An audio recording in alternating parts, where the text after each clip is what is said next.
Hello दोस्तों, good morning. स्वागत है एक बार फिर से आप सभी का एमजेड एजुकेशन में। दोस्तों आज है 27 जनवरी। आज की वीडियो में हम लोग बात करेंगे 27 जनवरी 2023 के मोस्ट इंपोर्टेंट करंट अफेयर के क्वेश्चंस के बारे में। वीडियो अगर पसंद आएगी तो इसे लाइक और शेयर जरूर कीजिएगा। चैनल पर नए आए हो चैनल को सब्सक्राइब करके बेल आइकन को प्रेस कर लेना, जिससे आने वाली वीडियोज का नोटिफिकेशन आप तक पहुंचता रहे। इस वीडियो को शुरू करने से पहले हम लोग कल का रिवीजन कर लेंगे। कल हम लोगों ने पढ़ा था कि 25 जनवरी को राष्ट्रीय मतदाता दिवस मनाया जाता है, यानी नेशनल वोटर्स डे मनाया जाता है, और नेशनल टूरिज्म डे भी मनाया जाता है। नई दिल्ली में दोस्तों पहला इंडिया स्टेक डेवलपर सम्मेलन आयोजित किया गया और भारतीय सेनाओं ने हिंद महासागर में ट्रोपेक्स 2023 का आयोजन किया। वहीं चंडीगढ़ में उत्तर भारत की पहली तैरती हुई सौर परियोजना का उद्घाटन किया गया और अमूल के अध्यक्ष सामल भाई पटेल एक बार फिर से नियुक्त किए गए हैं। इसके अलावा हम लोगों ने कल देखा कि हिमाचल प्रदेश 25 जनवरी को अपना 53वां स्थापना दिवस मनाया और ऑरेंज फेस्टिवल 2023 नागालैंड में मनाया गया। वहीं बीएसएफ ने भारत और पाकिस्तान के बॉर्डर पर सुरक्षा बढ़ाने के लिए ऑपरेशन अलर्ट अभ्यास किया है। अभी 2020 में जैविक खेती के विस्तार पर एक रिपोर्ट आई है। इसमें बताया गया है कि भारत दुनिया में तीसरे स्थान पर है जैविक खेती के मामले में, ऑर्गेनिक फार्मिंग के मामले में। पहले पर अर्जेंटीना, दूसरे पर उरुग्वे है। टाटा ट्रस्ट का सीईओ सिद्धार्थ शर्मा को नियुक्त किया गया है और पद्म भूषण से सम्मानित प्रसिद्ध वास्तुकार बालकृष्ण दोषी जी का निधन हो गया है। अच्छा, आज की वीडियो में मैं आपको जो 2023 का पद्म पुरस्कार अनाउंस हुआ है उसके बारे में भी बताऊंगा।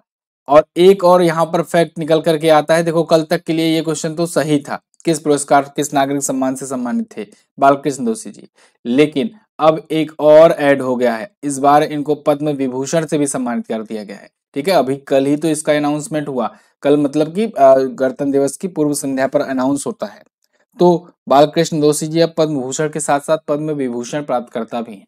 चलिए, फिलहाल ये तो टॉप 11 क्वेश्चंस थे कल की वीडियो से। अब आज का करंट अफेयर देखते हैं। तो शुरुआत करते हैं पद्म पुरस्कारों से। दोस्तों, पद्म पुरस्कार भारत के हाईएस्ट सिविलियन अवार्ड्स में से एक होते हैं। जैसे सबसे बड़ा जो हाईएस्ट जो सिविलियन अवार्ड है या नागरिक सम्मान है वो होता है भारत रत्न।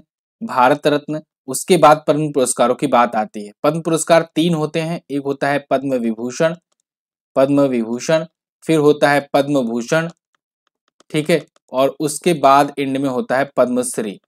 पद्मश्री तो इसी रूप में ये सीरियल वाइज गिने जाते हैं। जब आपसे कहा जाए कि दूसरा सर्वोच्च नागरिक सम्मान, तब आप बताएंगे पद्म विभूषण की बात की जा रही है। अगर सर्वोच्च नागरिक सम्मान की बात की जाए तो आप भारत रत्न बताएंगे। तीसरा सर्वोच्च बात किया जाए तो पद्म भूषण, और वहीं चौथा सर्वोच्च नागरिक सम्मान बात किया जाए तो आप बताएंगे पद्मश्री।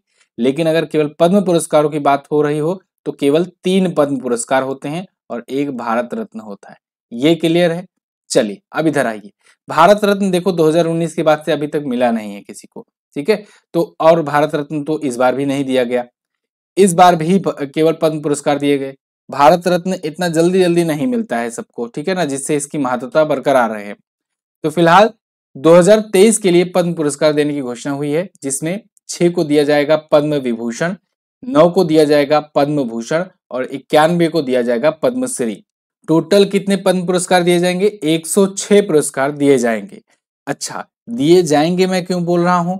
अनाउंस हुआ है अभी अभी गणतंत्र दिवस की पूर्व संध्या पर अनाउंसमेंट हुई है। दिया जाएगा आगे चल करके 1-2 महीनों में, ठीक है।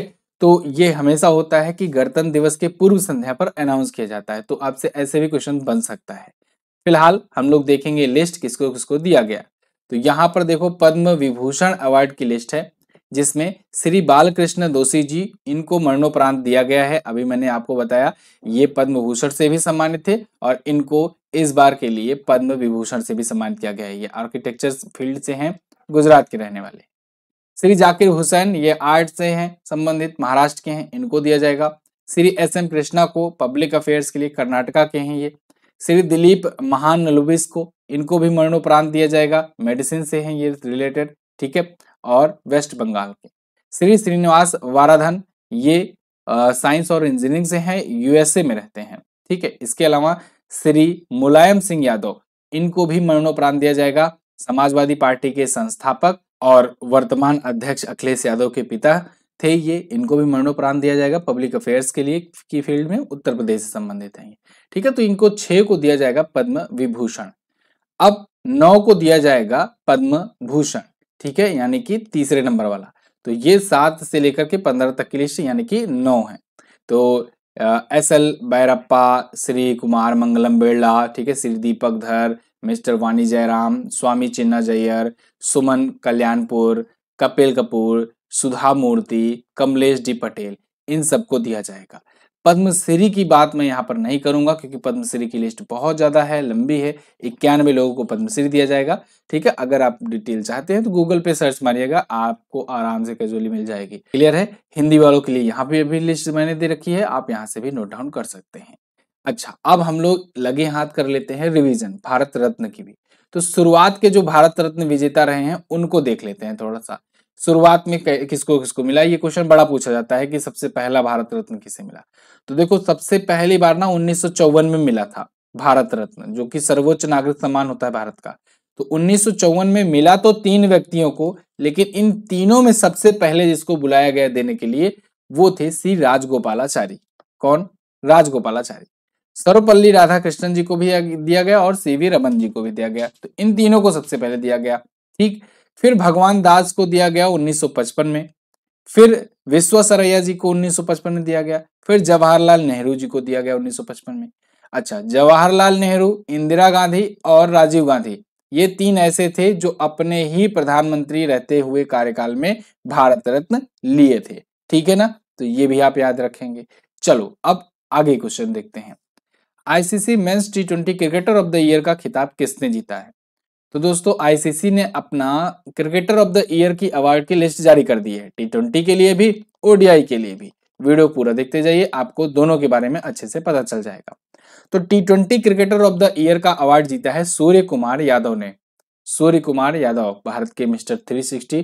तो इनको आईसीसी मेंस टी20 क्रिकेट के लिए क्रिकेटर ऑफ द ईयर चुना गया है 2022 के लिए, वर्ष 2022 के लिए। आईसीसी क्या करता है कि एक साल बाद, यानी कि जैसे कि 2023 चल रहा है, तो 2023 में 2022 में जो बेहतरीन प्रदर्शन किया रहता है उसके अवार्ड जारी करता है। तो यहाँ पर वही हुआ है, ठीक है, 2022 के लिए दिया गया। ये मैं इसलिए फोर्सफुली बता रहा हूँ क्योंकि बहुत बार कंफ्यूजन होता है कि 2023 में दिया गया तो यहाँ पर क्रिकेटर ऑफ द ईयर 2023 वाला होगा कि यहाँ पर 2022 लिखेंगे, ये कंफ्यूजन रहता है। तो ध्यान रखिएगा, यहाँ पर 2022 लिखेंगे क्योंकि 2022 के लिए दिया गया है 2023 में, ठीक है। जैसे मंथ का अवार्ड ये देता है 1 महीने बाद।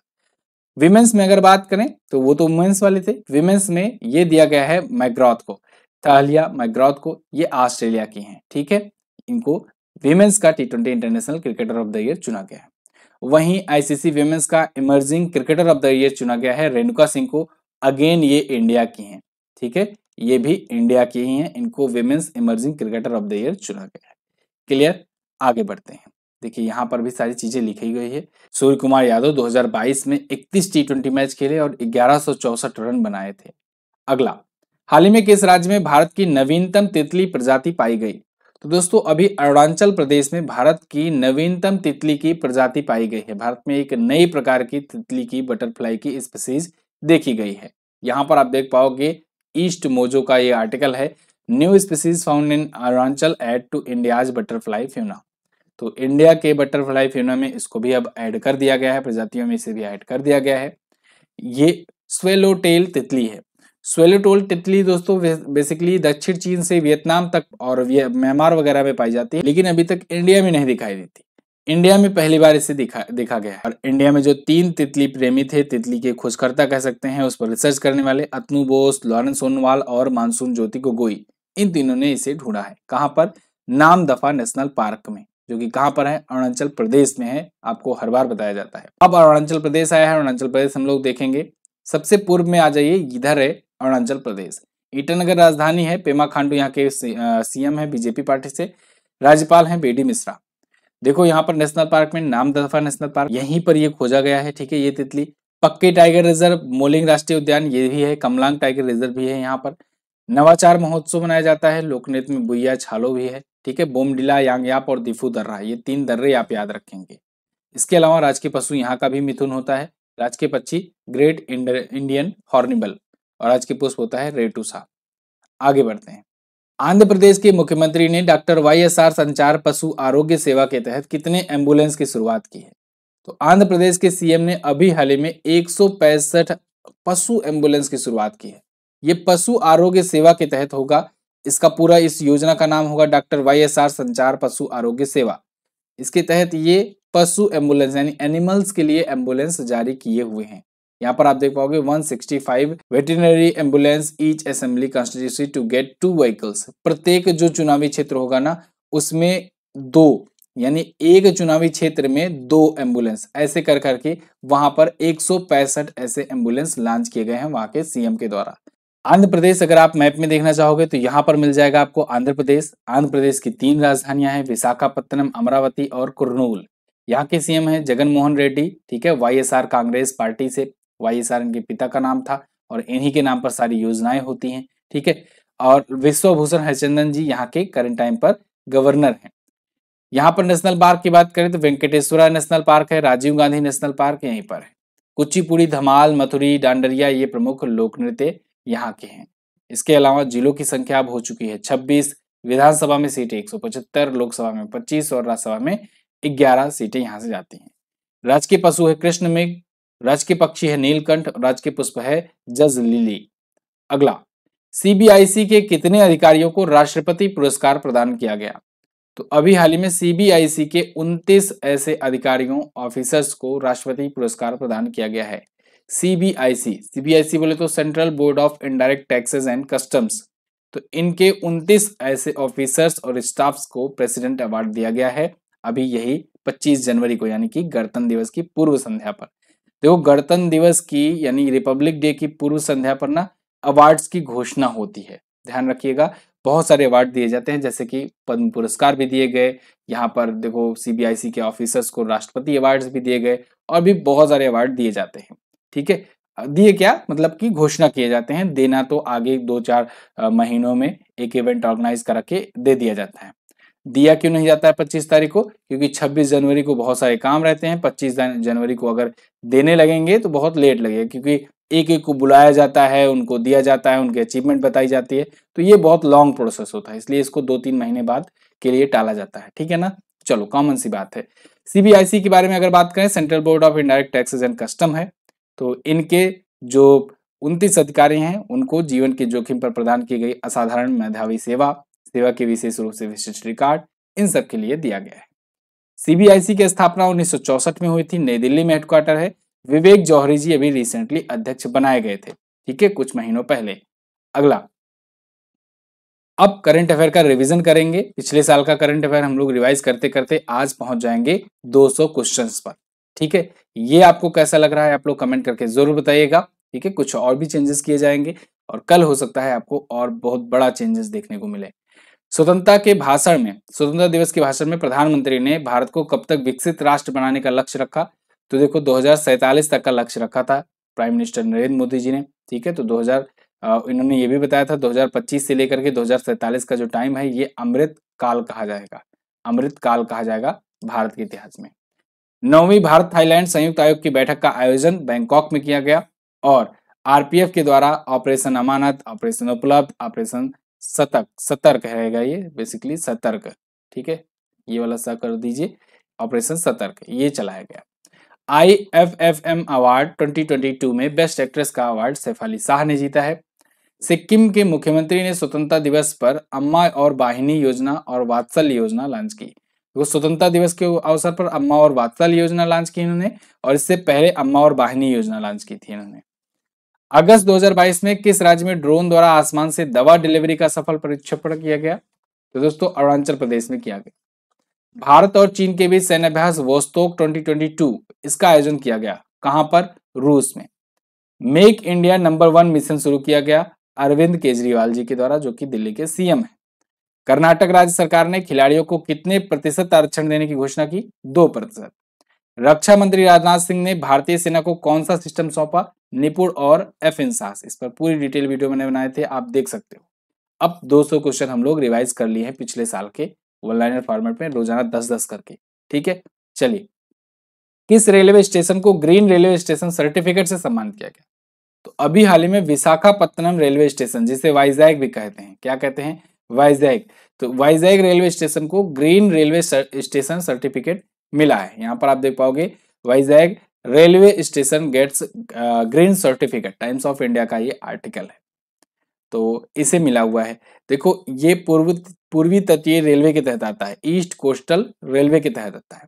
वैसे विशाखापत्तनम में एक और हेडक्वार्टर है, मैंने आपको बताया था 18वां रेलवे जोन, भारत का 18 रेलवे जोन हो चुका है ना। 18वां रेलवे जोन कौन सा है? साउथ कोस्टल रेलवे जोन, दक्षिण तटीय रेलवे जोन, उसका भी हेडक्वार्टर यहीं पर है, विशाखापत्तनम में। ठीक है, भारतीय रेलवे के पर्यावरण निदेशालय ने आईजीबीसी के सहयोग से इसे विकसित किया हुआ है। भारतीय रेलवे बोर्ड के अध्यक्ष हैं अनिल कुमार लोहाटी और केंद्रीय रेल मंत्री हैं अश्विनी वैष्णव जी।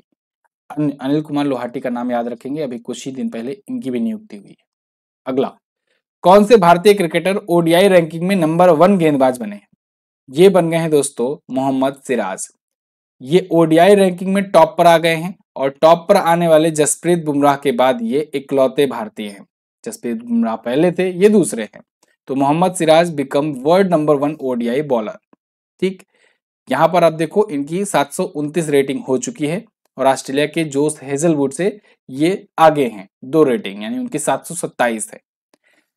अब आईसीसी के अवार्ड्स में 2 और ऐड करते हैं यहीं पर, ठीक है, क्योंकि आईसीसी के अवार्ड्स में लिस्ट काफी रहती है, तो 2 वहां पर मैंने शुरुआत में आपको बताया था, 2 यहां पर बता देता हूं।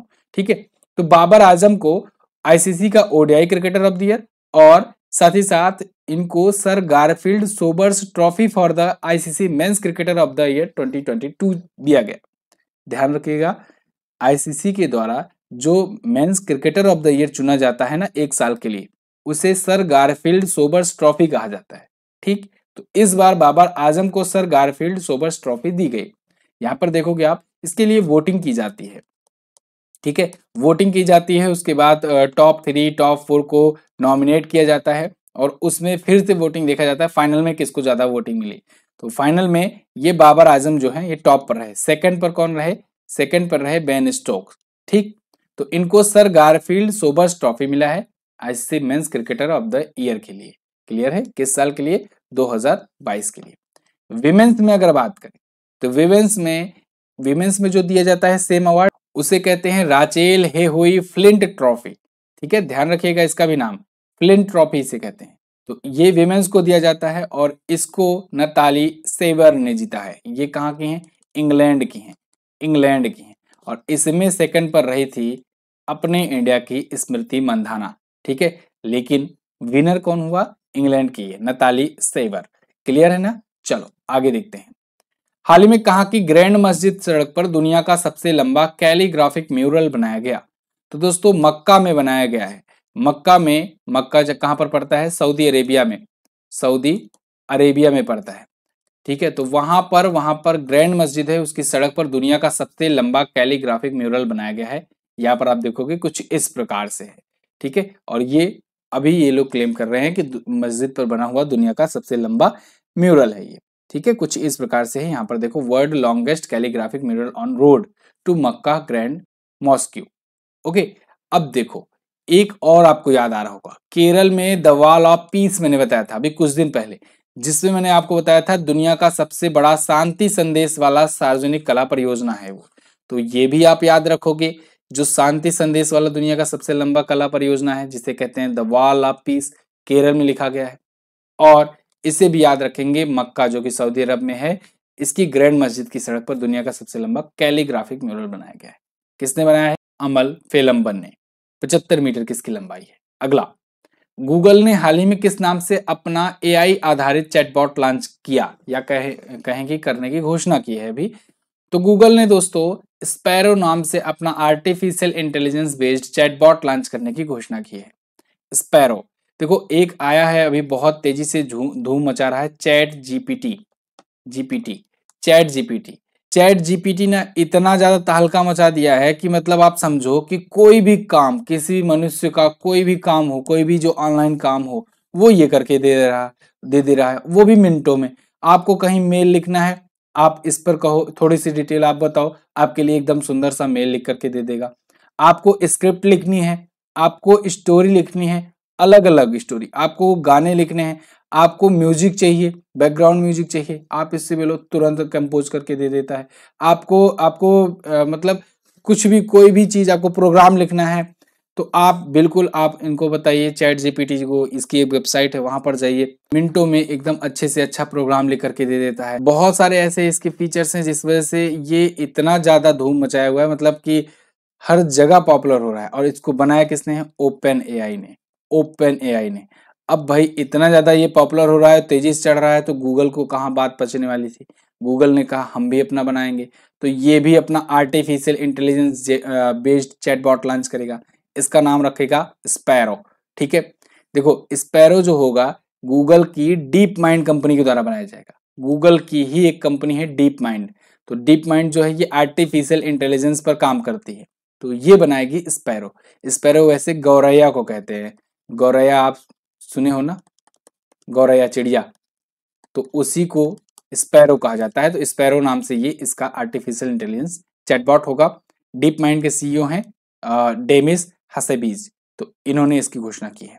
अगला, चर्चे में रहा नोरो वायरस का संक्रमण किस राज्य में सबसे पहली बार देखा गया? तो दोस्तों नोरो वायरस का मामला केरल में आना शुरू हुआ है। केरल में ही कोरोना वायरस भी देखने को मिला था, केरल में ही निपाह देखने को मिला था, टोमेटो वायरस, बहुत सारी चीजें आपको देखने को मिलती है। मतलब अमूमन आपको देखने को मिलेगा केरल में ही सबसे पहली बार कोई मामला देखने को मिला है। फिलहाल नोरो वायरस का संक्रमण भी यहाँ पर मिला है, और देखोगे आप 2 केसेस कंफर्म इन केरला। ये तो बहुत पहले ही आ गया था, अभी केसेस यहाँ पर तेजी से बढ़ने शुरू हुए हैं। एर्नाकुलम जिले के स्कूल में 63 बच्चों को अचानक उल्टी डायरिया की शिकायत हुई। तो यहाँ पर फिलहाल नोरो वायरस एक नया टाइप का वायरस है जो इंट्रोड्यूस हुआ है। आपको बताएं ओमिक्रॉन भी है, वह कोरोना वायरस भी है। ठीक है, कोरोना वायरस का डेल्टा वेरिएंट भी आया था, ये सब चीजें भी चल ही रही थी, अब आ गया नोरो वायरस।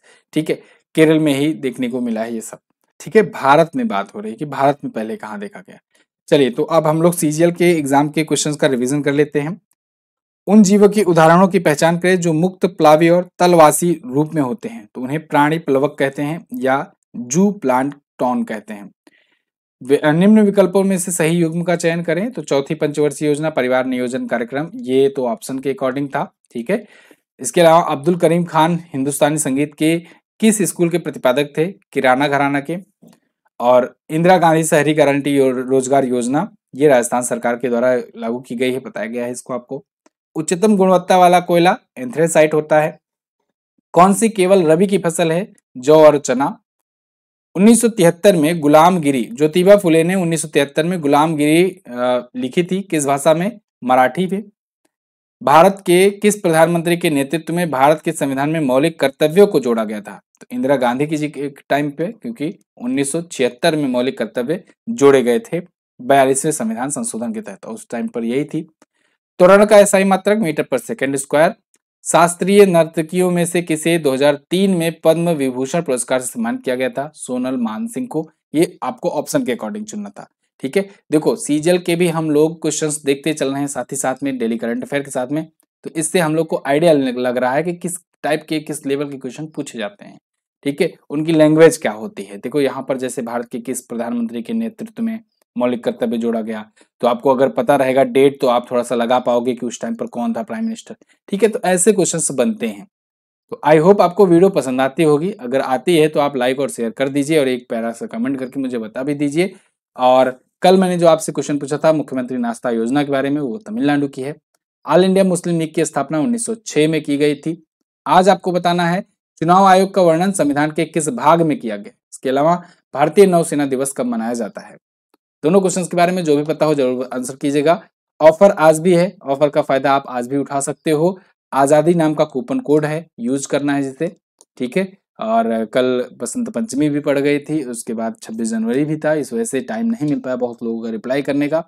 तो आपको व्हाट्सएप पर रिप्लाई दिया जाएगा। अगर आप कोई भी दिक्कत या परेशानी का एहसास कर रहे हैं तो आप व्हाट्सएप कर सकते हैं। चलिए बहुत बहुत धन्यवाद, मिलेंगे अगली वीडियो में, तब तक के लिए नमस्कार, जय हिंद, वंदे मातरम।